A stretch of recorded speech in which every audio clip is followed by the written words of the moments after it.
E vamos falar hoje sobre esse importante marco da arquitetura e da própria cidade de São Paulo, o Edifício Martinelli. E vamos saber tudo o que ocorreu lá, entre os crimes e as assombrações. O Edifício Martinelli, ele foi idealizado pelo imigrante italiano Giuseppe Martinelli, que chegou aqui no Brasil no final do século XIX e que, com o tempo, tornou-se um dos mais ricos empresários do país. Na realidade, ele chegou aqui como açougueiro e se tornou um milionário. Esse projeto foi de autoria do arquiteto húngaro William Fillinger, que era formado na Academia de Belas Artes de Viena, na Áustria. A fachada toda, belíssima, foi desenhada pelos irmãos Lacombe. As portas eram de madeira de lei, as escadas de mármore italiano e o cimento veio da Noruega e da Suécia, porque eles queriam um tom rosado. Para muitos estudiosos, o próprio cimento foi misturado a sangue de boi para que este tom fosse acentuado. Em 1924, inicia-se a construção desse prédio que era projetado para ter 12 andares, depois 14 andares.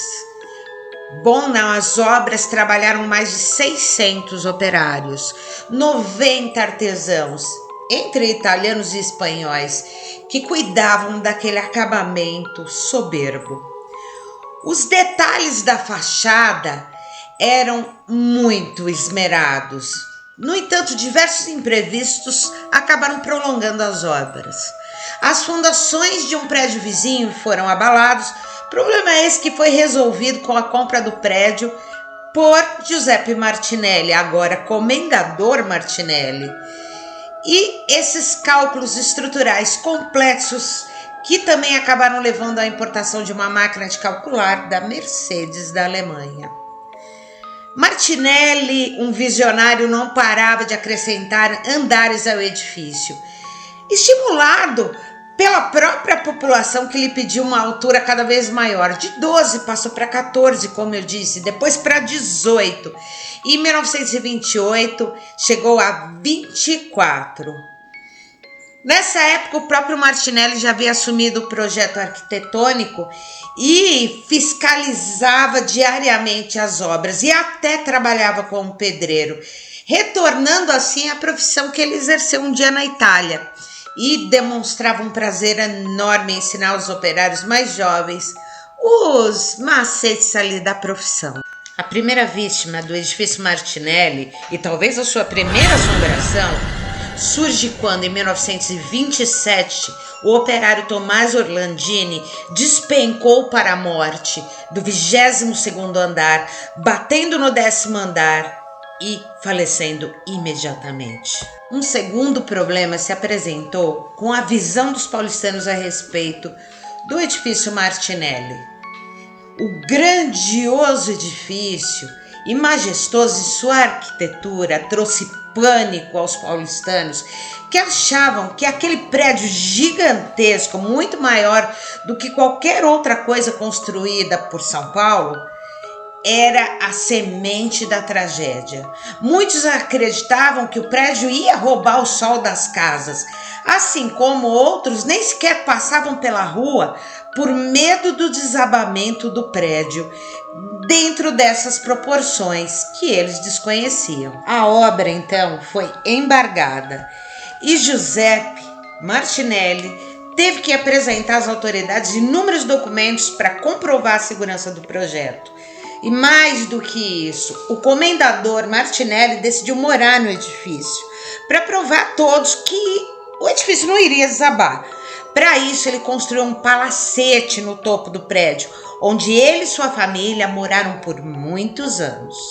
Aí então, o palacete acrescentou mais andares, chegando a 25 no total, dos 30 que chegaria depois. Além disso, para piorar a situação de Martinelli, alguns engenheiros que haviam sido contratados para a construção e projeto do palacete foram demitidos por ele quando disseram que não seria possível construir mais tanto em cima daquelas fundações. E estes demitidos acabaram indo à imprensa dizendo que o prédio havia sido projetado sim para 14 andares e não para 25, 30 ou mais. Giuseppe Martinelli combateu a tudo isso, fazendo com que pessoas importantes se mudassem para lá, como Arturo Patrizzi, que era dono de uma renomada escola de dança que foi instalada no 4º andar. Por outro lado, também trouxe para o prédio o Cine Rosário, que era uma grande novidade para São Paulo da época. Este cinema foi projetado para impressionar o público. Era extremamente luxuoso, assim como todo o resto do edifício. E em novembro de 1929 surgem novos percalços. Em 24 de novembro de 1929, um domingo, o edifício Martinelli sofreu um incêndio no seu 26º andar. Naquela época, o edifício já inaugurado, ele só seria concluído mesmo em 1934. E muitas atividades já operavam nesse edifício gigantesco. Além do Cine Rosário, vários salões, escritórios, mas o prédio ainda estava em obras e existia muita madeira espalhada, especialmente nos andares mais altos que não estavam ainda terminados. O foco começa nos motores dos elevadores. Um curto-circuito na instalação elétrica junto a estes motores teria atingido esse madeiramento espalhado e iniciado o incêndio que se alastrou pelo andar. Os carros chegaram rapidamente ao local com um grande pessoal, mas as mangueiras não tinham comprimento suficiente e os hidrantes da região não tinham água o bastante para a batalha contra o incêndio.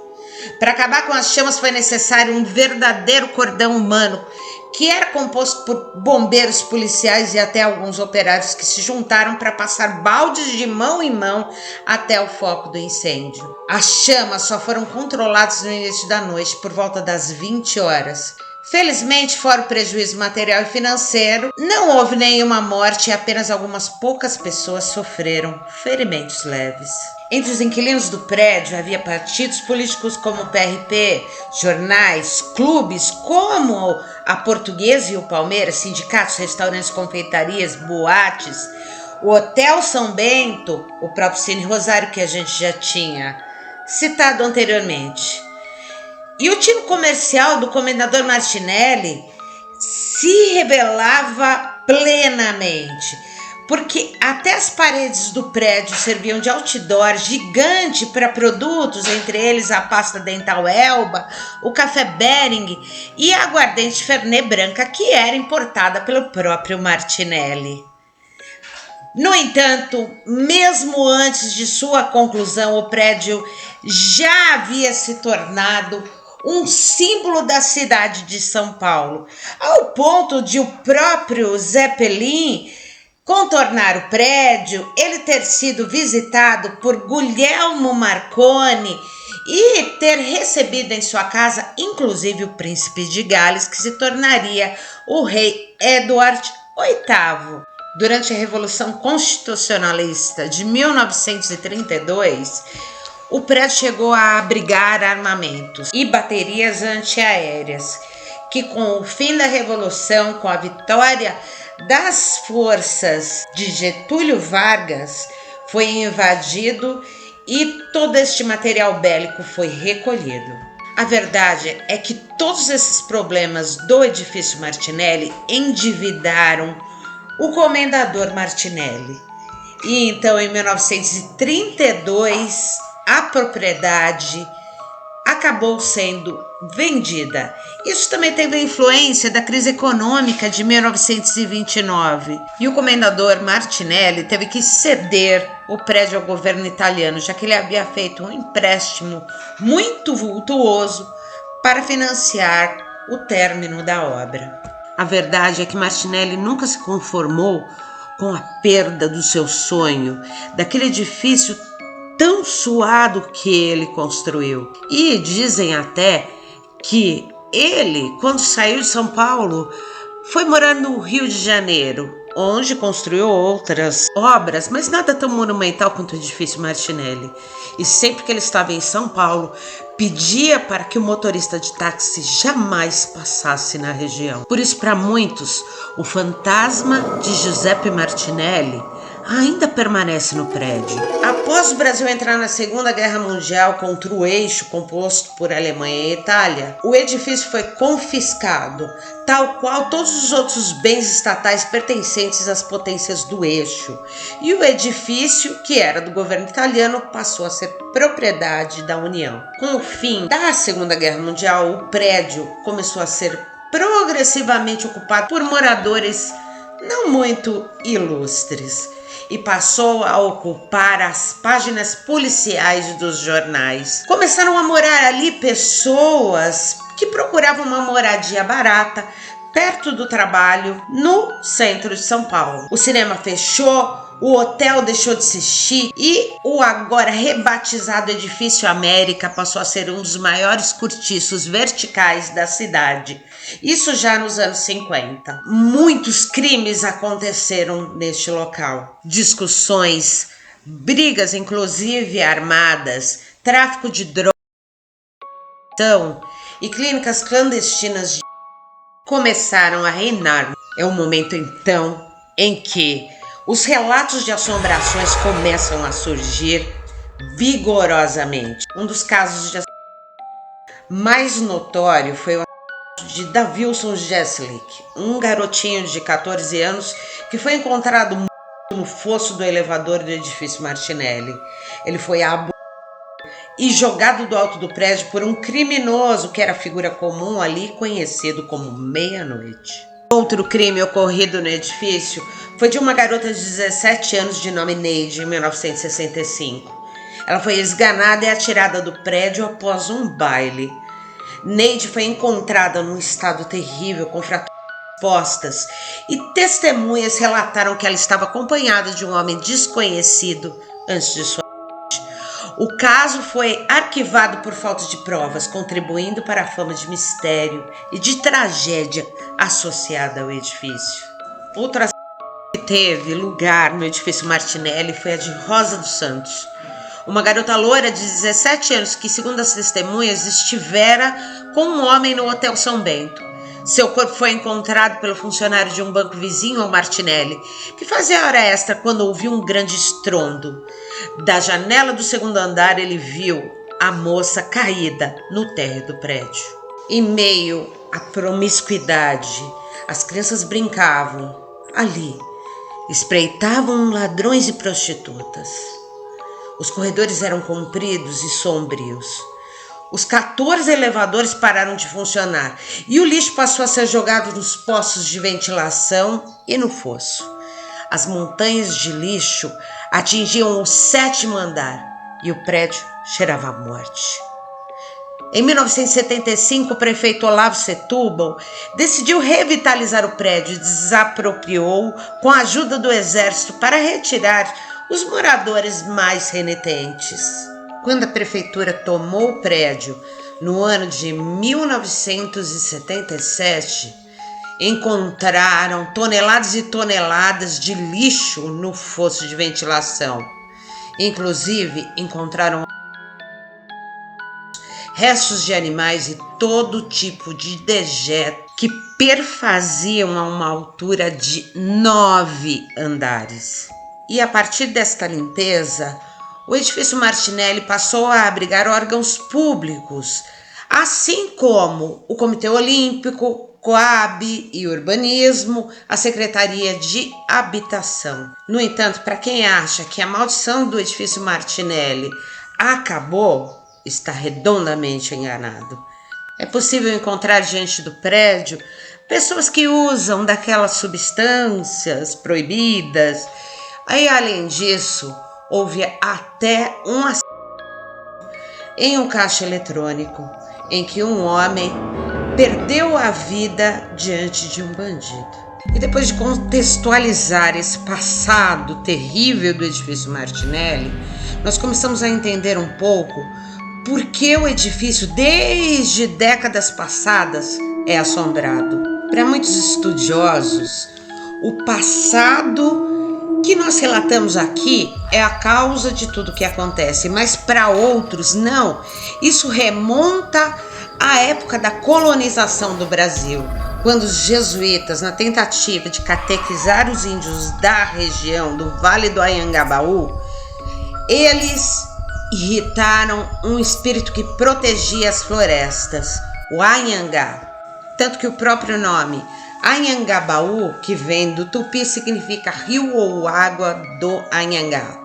O Anhangá é um espírito extremamente poderoso, mas vingativo, e que acabou sendo associado pelos portugueses à figura do diabo. Além disso, os índios que não aceitavam ser escravizados eram mortos e jogados no rio, que ainda passa por baixo do asfalto ali na região do Anhangabaú. E também teve palco no Anhangabaú um mercado de negros escravizados, e também aqueles que morriam eram atirados ao rio. Não são poucos os relatos das pessoas que dizem não se sentir bem ao passar pelo lugar.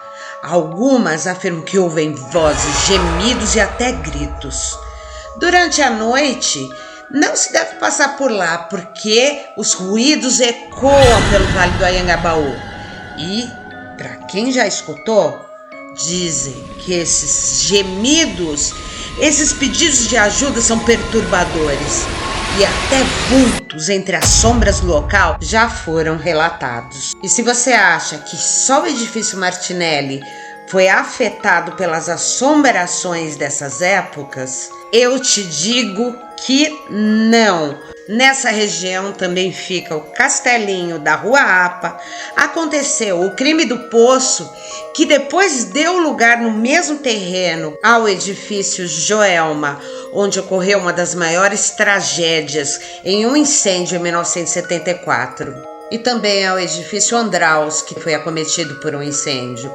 Todos esses lugares têm a fama de assombrado, mas será que a origem não está no próprio Vale do Anhangabaú? Outro fator muito importante e muito relevante é que o viaduto do chá, que fica no Vale do Anhangabaú, é o palco de muitas pessoas que, desesperadas, acabaram terminando a sua vida por ali. Será que o edifício Martinelli herdou uma cicatriz energética negativa do próprio Vale do Anhangabaú? Mas o Vale do Anhangabaú é assunto para uma outra ocasião. Vamos continuar falando do edifício Martinelli. Um dos fantasmas mais comuns é o da mulher loura. Essa mulher, vestida com roupas ligeiramente antigas, costuma aparecer no 20º andar e caminhar e até abordar as pessoas e desaparecer logo em seguida. Para muitos, ela não é outra senão Rosa, aquela moça que foi atirada do edifício Martinelli. Outro fantasma, e que já foi até reconhecido pelas fotos, é o da outra garota que foi jogada, Neide. Dizem que ela costuma pedir ajuda e ela aparece em qualquer um dos andares. Normalmente este fantasma aparece da forma como ela morreu, ou talvez antes de morrer, mas em outras situações, outros relatos dizem que ela aparece completamente esfacelada, como se tivesse caído do prédio naquele momento. Outro elemento sobrenatural importante acontece nos elevadores, que são antigos e só funcionam a partir da ativação interna de um ascensorista. Você vai entrar no elevador e ele vai fechar as portas e começar a subir e parar em algum andar, normalmente no 20º. E há relatos de que os elevadores uma vez começaram a andar sozinhos de madrugada. Também há a história de um antigo zelador que pegou os elevadores até o 14º andar para apagar as luzes. Ele subiu para desligar essas luzes e então ele ouviu a voz de alguém dizendo: "Olha, eu estou trabalhando, deixa a luz acesa."